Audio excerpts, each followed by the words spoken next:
Hi, before we get started learning the specifics of HTML, I want to take a moment to explain what is HTML and why it exists in every website. So, HTML stands for Hypertext and Markup Language. Now, what is a markup language? A markup language is not a programming language because a programming language describes how something should behave, but a markup language is used to mark up content to explain what the content is and how it relates to other elements. So if this seems a little bit unclear, trust me, it will be easy and simple to learn.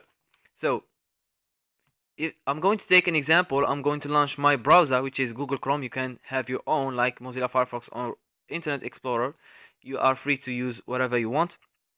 So I'm going to take google.co.uk for an example. So if I click on inspect, the browser is going to give me an HTML file. What you see here is an HTML file. So for example, there is something here called head. By the way, this is called a tag, head tag, or you can call it also the head elements.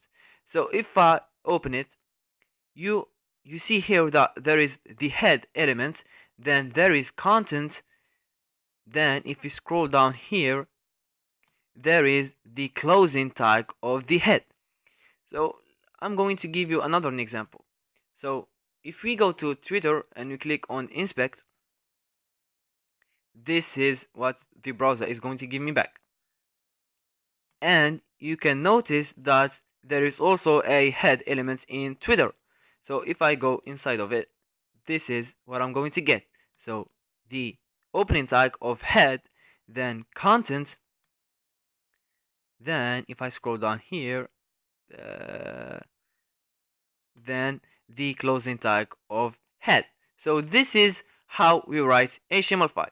If you don't understand anything, don't worry. By the end of this course, you will be able to write and understand almost everything in HTML. So now you know what is HTML and you also know that it exists in every website.